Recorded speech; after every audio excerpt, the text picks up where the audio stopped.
The surgical bay smelled like scorched copper and fear. 3 civilian trauma surgeons stood frozen at the edge of the table, staring at wounds they had only ever read about in military field manuals. The kind of damage that doesn't come from car accidents or kitchen falls, but from shaped charges detonating in enclosed concrete spaces. The woman who stepped forward wasn't a doctor. She wasn't even a nurse. She wore the gray uniform of a hospital transport aide, a laminated ID badge clipped to her collar that identified her as nothing more than a glorified cart pusher. But then the barely conscious federal agent on the table grabbed her wrist, his grip impossibly strong for a man who had lost 2 liters of blood, and he looked up at her through the shock and the morphine and said, very quietly, "Major." The room didn't just go silent, it held its breath. 6 months earlier, Margot Seibert had walked into the HR office at Roanoke Valley General Hospital with a manila folder of documents and a flat expression that made clear she had no intention of explaining herself. She was 34 years old, applying for a patient transport aide position. The people who wheel gurneys between floors, transfer patients to radiology, restock linen carts, and exist at the very bottom of the hospital's social ecosystem. The HR coordinator, a young woman with manicured nails and a campus photo on her desk, looked at Margot's application twice, as if she had missed something. "You know this is a transport aide position," she said carefully. "No medical degree required." "I know," Margot said. "The pay starts at." "I know." The coordinator processed the paperwork with the muted confusion of someone who wanted to ask more questions, but had been trained not to. Margot started the following Monday. She was assigned to the emergency department, where the pace was relentless, and the staff had collectively developed the immune response of a siege population. They built walls fast, trusted newcomers slowless, and had zero patience for anything that slowed them down. The ER was ruled, informally but absolutely, by Dr. Franklin Howe. Howe was 51, trim, and possessed of the particular confidence that comes from spending 2 decades as the most technically gifted person in every room he'd ever entered. He had trained at Johns Hopkins. He had published 47 papers. He spoke about emergency medicine with the reverence that some men reserve for religion. And he treated support staff with the polite indifference of someone who doesn't notice furniture until they trip over it. The charge nurse was Connie Varga. She was different from Howe. 14 years on the ER floor had earned her authority through sheer endurance rather than pedigree. She wasn't cruel, but she was efficient to the point of coldness, and she had exactly no time for new hires who needed hand-holding. On Margot's first shift, Connie walked her through the transport routes, the bay assignments, the supply closet codes, and then stopped in the middle of the hallway and looked at her with the measuring gaze of someone sizing up whether a piece of furniture would fit through a door. "You're older than I expected," Connie said. "People keep saying that," Margot replied. "Any hospital experience?" "Some." Connie waited for more. Margot offered none. Connie nodded once, the way people do when they've decided to let time answer a question they can't be bothered to ask, and moved on. For the first 8 weeks, Margot was the ghost of the ER. She wheeled patients to imaging and back. She restocked crash carts with the methodical attention of someone running an inventory audit. She held hands during frightening procedures when the nurses were too busy to stop. She did all of it without complaint, without explanation, and without drawing attention to the moments that were, for anyone paying close enough attention, deeply wrong. Because the anomalies were there, small, and the ER was too loud and too fast for anyone to catalog them, but they accumulated. There was the night a pediatric transfer came in, a 6-year-old who'd been in a car accident, stable but terrified, screaming for her mother. The transport nurse was juggling 3 other patients. Margot took the gurney without being asked and talked the little girl through the entire trip to CT. Not baby talk, not nervous comfort, but a calm, methodical narration of every sound and light and smell the child would encounter before it arrived. By the time they reached the scanner, the girl was breathing normally. The CT tech had looked at Margot with visible surprise. "You do that a lot? Talk them down like that?" Margot shrugged. Works better than telling them not to be scared. There was the afternoon Margot was transporting a post-op patient when she noticed the man's oxygen saturation dropping on the portable monitor clipped to the gurney rail. She stopped the transport, assessed his breathing, repositioned his airway, and adjusted his O2 flow. All in about 45 seconds before calling for a nurse. The nurse who responded looked at the stabilized readings and then at Margot with open suspicion. You repositioned him? His airway was partially obstructed. Positional change cleared it. That's outside your scope, the nurse said, though his voice was more uncertain than accusatory. He was turning blue, Margot said. I weighed the options. Word reached Howe, as things always did. He found Margot restocking a supply cart the next morning and delivered his verdict from a safe distance, the way people speak to those they don't consider worth stopping for. You're a transport aide. You move patients. You do not assess, diagnose, or intervene. Are we clear? Margot looked up from the IV bags. He's alive, she said simply. That's not the point. It was to him. Howe stared at her for a long moment, decided she wasn't worth the continued expenditure of energy, and walked away. She kept working, she watched everything, and she waited. Though she couldn't have said clearly for what. The call came on a Thursday evening in October at 6:47 p.m., when the sky over Roanoke had gone the color of a bruise and the ER was already running at capacity from a multi-vehicle pileup on Route 220. The secure line rang at the main nursing station. Connie picked it up, listened for 12 seconds, and put it down with the careful deliberateness of someone handling something fragile. How, she said, loud enough to cross the controlled chaos of the floor. I need you. She pulled him into the small supervisor's office, and they were in there for 90 seconds. When they came back out, both of them wore the same expression. A specific kind of controlled alarm that experienced trauma staff develop as a substitute for panic. Listen up, Howe announced, clapping twice. We are receiving a classified mass casualty transport. Federal event. Details are restricted. I need bays 1 through 5 cleared, the trauma team assembled, and any non-critical patients moved to secondary holding. We have 7 minutes.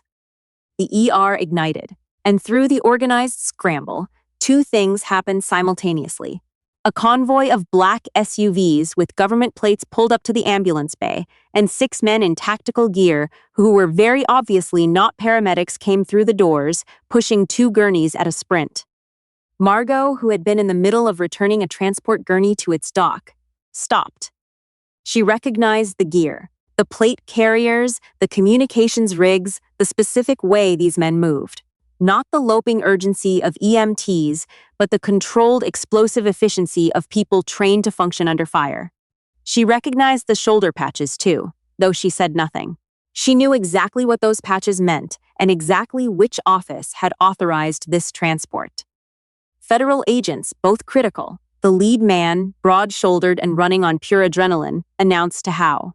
Agent Tobias Kraft, GSW to the left thorax, suspected tension pneumo developing. Agent Louise Desmarais, blast fragmentation to both lower extremities, tourniquet applied 17 minutes ago in the field. We've got 2 more en route, 5 minutes out, less critical. Bay 1 and 2, Howe directed. Margot followed at the edge of the cluster, staying close to the wall, watching. What she saw in Bay 1 made her jaw tighten. Tobias Kraft was a large man, mid-40s, the kind of person whose body looked built to absorb punishment. He had absorbed a significant amount of it tonight. His left side was packed with a blood-soaked chest seal, and even from a distance, even across the noise and motion of the crowded bay, Margot could see the signs accumulating like warning lights on a dashboard. The subtle asymmetry of his chest movement, the distension in his neck veins, even with blood pressure tanking. The tracheal deviation, slight but present, if you knew to look for it. She moved closer. Howe was directing the team with crisp efficiency. One of his senior residents, a sharp young woman named Dr. Alicia Fenn, was setting up a chest tube tray. Margot stepped to the edge of the work area. Dr. Howe. Howe didn't look up. Transport. I need this space clear. Step back. His trachea is deviated, Margot said. Jugular distension, asymmetric chest rise. if you place a chest tube without needle decompression first. Step back. This time he looked up with the expression of a man who has found something unexpected in his peripheral vision. You are a transport aide. You do not belong in this conversation. Move.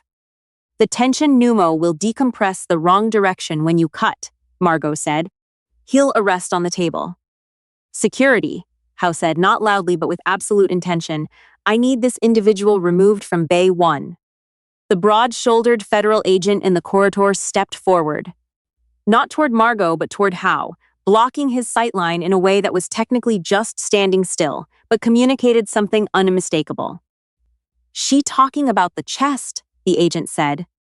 This is a medical matter, Howe said. Yeah, the agent said. It is. But it was too late for the debate.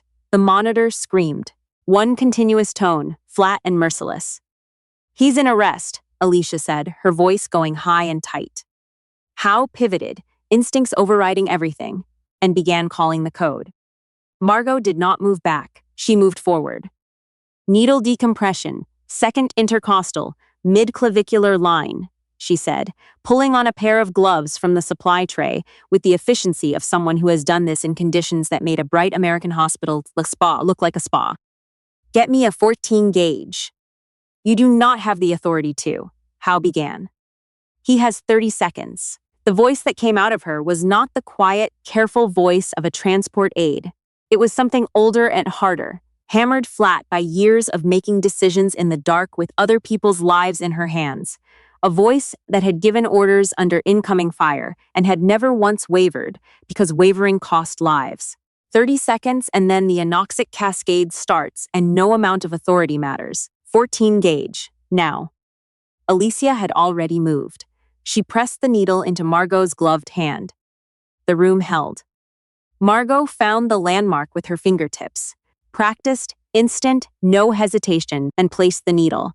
The hiss of escaping air was immediate and audible, the sound of a tension releasing, pressure equalizing, a chest wall suddenly free to move the way it was designed to. On the monitor, a spike, ragged, weak. Another. Then the rhythm began to reassemble itself, irregular at first, then steadying into something that looked, impossibly, like a viable heartbeat. Sinus rhythm, Alicia whispered. BP coming up, 74/50. The exhale that moved through the room was collective and involuntary. Howe stood very still in the center of the bay, his hands at his sides, looking at Tobias Craft's rising chest, with the expression of someone whose internal map of the world has just been revised without warning. They worked on Craft for another 40 minutes. The second agent required vascular consultation for her leg injuries, but she was stable enough that the situation was manageable. The two additional agents who arrived were treated and held for monitoring. When the immediate crisis had been compressed into the controlled intensity of ongoing stabilization, Margot stepped back from the bay. She pulled off her gloves. She was aware of Connie Varga, watching her from across the floor. Not with anger, not with suspicion, but with the particular stillness of someone who has realized they have been walking past something significant for months without recognizing it. It was then that Tobias Craft opened his eyes. He had been deeply sedated, and the return of consciousness should have been gradual.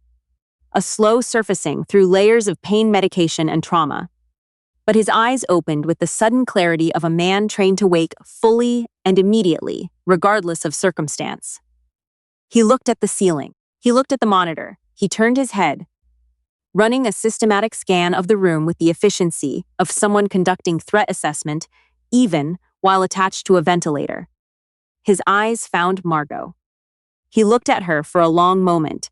The morphine was fighting for his attention and losing, because some forms of recognition run deeper than pharmaceutical intervention. His right hand lifted from the mattress, a trembling, effortful movement, and found her wrist. He looked up at her through the sedation and the pain and the 17 things that were wrong with his body. And he said, very quietly, the word that made the remaining staff in the room freeze. Major. Margot placed her other hand over his. I've got you, she said. You're at Roanoke Valley General. You're stable. Rest. Didn't know you were? He coughed, winced, closed his eyes, and then forced them back open with visible effort. "Didn't know you were here." "Neither did most people," she said.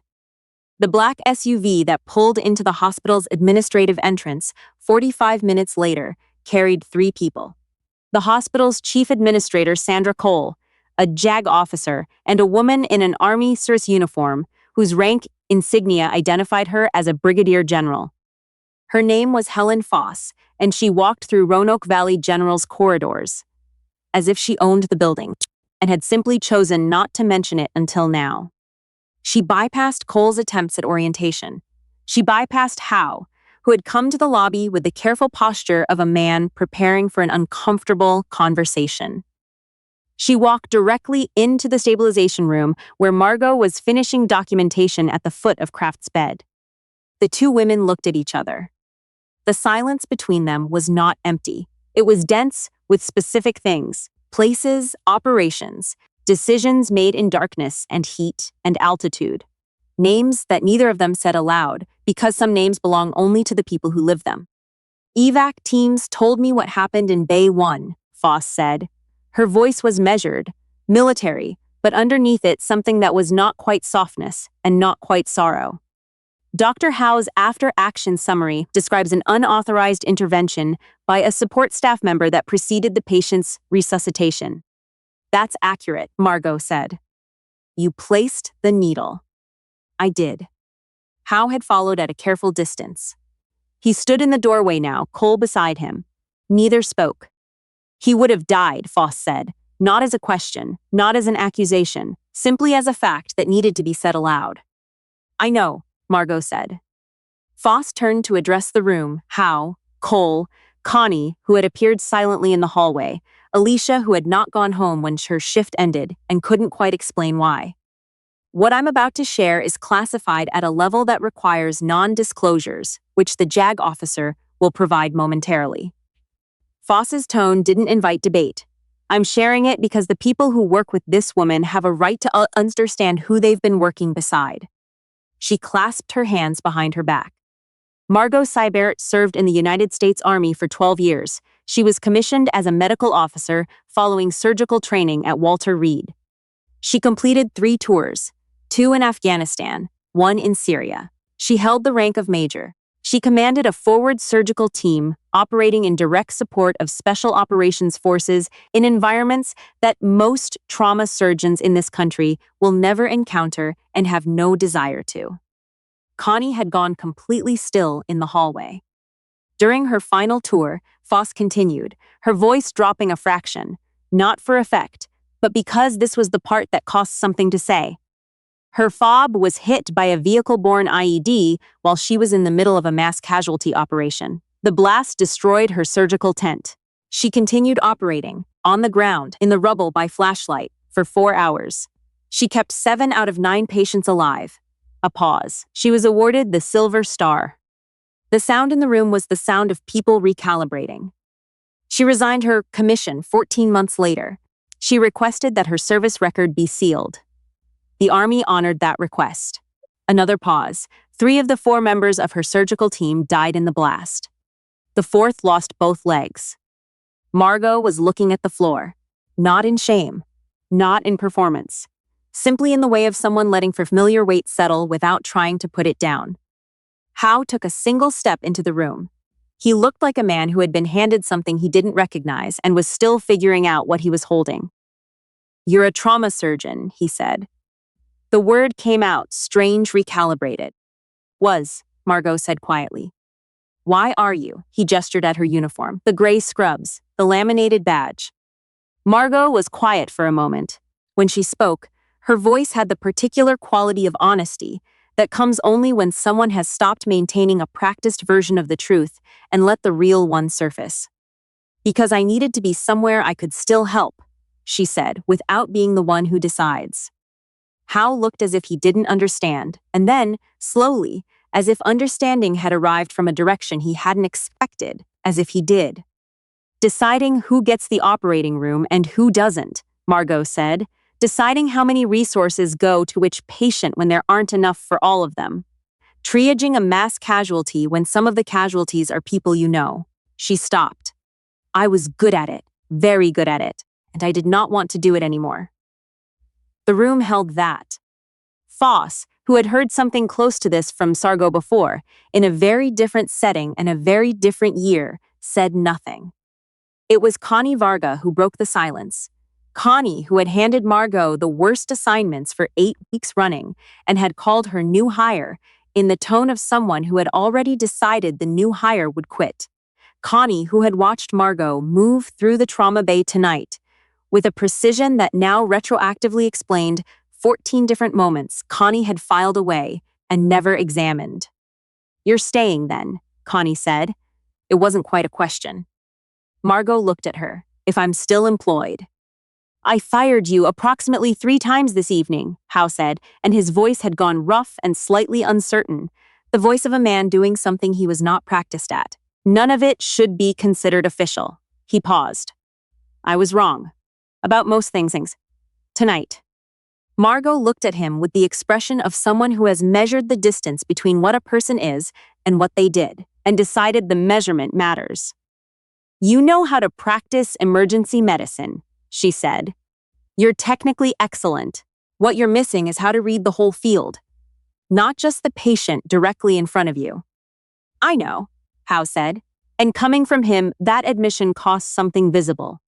"Then we'll be fine," Margot said, simply, as if the matter were settled.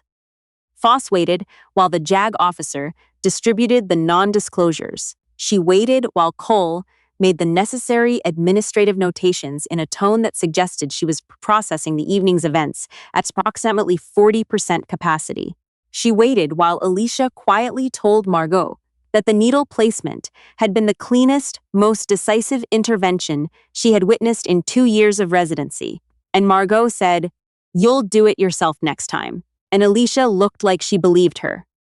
Before she left, Foss stopped beside Margot at the nursing station, where Margot had, improbably, gone back to completing the transport documentation she'd left unfinished when the evening collapsed into chaos.